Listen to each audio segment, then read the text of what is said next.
For the first time since the start of the full-scale war, Ukrainians have begun returning to Ukraine more frequently. What is this? Is it fatigue with Europe or the beginning of a great return home?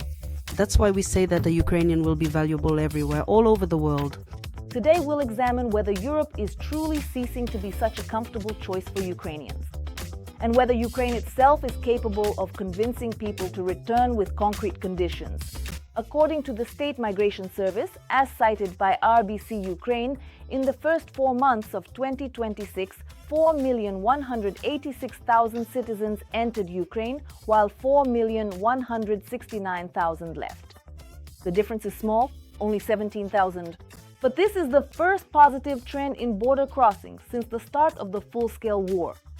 So it's not yet a mass return, but it's already a crack in the old logic, where all the main flows were only outward. A good example is the story of Svetlana, a Ukrainian woman living in Germany. She mentioned several things she still finds hard to get used to. The first is healthcare. According to her, when something hurts, it's very difficult to see a doctor quickly, and preventive tests without symptoms might simply not be prescribed. The second is taxes. She describes a situation where both people in the family are working. The income falls into a higher category, and at the end of the year you might have to pay extra.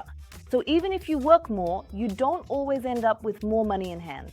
Both of you are working and you just have a certain income. And the Finanzamt will calculate that you have too much money from the children for both of you. They will politely ask you to share with the state. Yes, for a Ukrainian who left because of the war, Europe eventually stops being a pretty picture from a postcard. There are their own rules, their own bureaucracy, their own pros and cons that affect daily life. For people abroad, the most important factors are safety, housing, and also work. Before we get to the main point, subscribe to Focus. We analyze not only the headlines, but also what lies behind them. Many Ukrainians have a very simple idea. Europe means if you work, you live better. The more you work, the more you have, you pay taxes, and you get quality services. And in theory, that sounds very logical, but in reality, life is more complicated. In countries with strong social systems, the state supports those who are vulnerable. But when a person starts working more, part of that support may disappear. The tax burden can increase, and living expenses can eat up your income. And then a psychological effect arises. A person seems to be making the right move, working, integrating, earning money, but financially doesn't feel a big breakthrough. For newcomers, such a system may seem illogical, especially for Ukrainians who are used to surviving, adapting, taking on extra work, and quickly solving problems. In Germany, it doesn't always work that way. There, you have procedures, appointments, queues, insurance, and an official process. So Ukrainians abroad may be safe, but not necessarily comfortable. And safety is not the same as home. The head of the State Migration Service, Natalia Naumenko, explains that among the reasons for the positive trend in returns, the stabilization of the energy situation in Ukraine, the depletion of financial and psychological resources among some Ukrainians abroad, as well as return programs implemented by certain EU countries. Naumenko emphasizes a mass return during active hostilities should not be expected. A significant turning point is unlikely before the post-war period. Therefore, at present, predictability is the main currency. In other words, the state must provide answers about what exactly will happen to a person in the first 30, 60, 90 days after returning home, where they will live, whether there will be work and support for their children. And this is where the Ministry of Social Policy, Family and Unity comes in, announcing that the digital platform Dodomu has started operating in test mode. It was created for Ukrainians abroad who are considering the possibility of returning. The platform is designed to gather in one place information about communities, government services, employment, education, social support, organizations abroad, and to help create a personalized return plan. So from now on, returning should no longer be a leap into the unknown.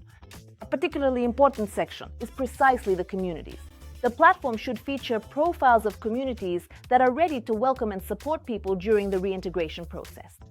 Of course, such a platform will not bring people back on its own, but it can reduce the fear of the unknown, which is the main competitor to returning.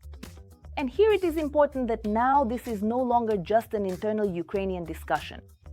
In Brussels as well, new decisions are being prepared. The European Commission has proposed to extend temporary protection for Ukrainians for another year until March 4, 2028. The new proposal states that, as a rule, temporary protection should not be granted to newly arrived individuals who are not permitted to leave Ukraine due to military obligations. In other words, Europe is gradually preparing to shift from an emergency approach to a stricter and more regulated one. Because temporary protection cannot be a permanent arrangement. It was created as a rapid response to the large-scale war. But now the EU is already considering either granting long-term legal status to those who have integrated or voluntary return and reintegration in Ukraine when the conditions allow for it. So now the Homewood platform is becoming part of major policy. The Ukrainian diaspora in Europe is also clearly stating its position. Return must be safe, dignified, and voluntary. The European Congress of Ukrainians emphasizes if the EU and Ukraine are preparing new rules, they must be transparent and predictable. People who legally live, work, study, or have families in the EU should not suddenly find themselves in legal uncertainty. That is why at the Ukraine Recovery Conference in Gdansk, the Prime Minister of Moldova, Alexandru Munteanu, emphasized that the recovery of Ukraine is not just about rebuilding cities and regions. It is about creating opportunities for Ukrainians to return home with dignity and safety. Meanwhile, Poland is showing another side of this story. According to RBC Ukraine, citing a Polish publication, the number of Ukrainians in the Polish labor market is decreasing. Some are returning home while others are moving on to Western European countries where wages may be higher or employment conditions simpler. And Polish employers are increasingly recruiting workers specifically from Asia and South America. The number of officially employed foreigners in Poland has exceeded 1.5 million, and Ukrainians still remain the largest group among foreign workers. But their share is gradually decreasing. So while Ukrainians are deciding whether to stay or return, labor markets are undergoing changes. Employers are looking for other people. States are changing the rules. Social systems are calculating the costs, and the status of temporary protection is gradually turning from an emergency solution into a political issue. People are not returning to where they are called. They are returning to where they see a future. And now Ukraine must not simply say, "Come home." It must prove that at home it will not only feel familiar, but that living there will be possible. Write in the comments, would you return to Ukraine from abroad if you had a clear plan for work, housing, school, and documents? Or is safety still the main issue for you? Subscribe to Focus so you don't miss the next analysis. Next, it's worth taking a closer look at how the EU is preparing new temporary protection rules for Ukrainians and why this could change the decisions of hundreds of thousands of people.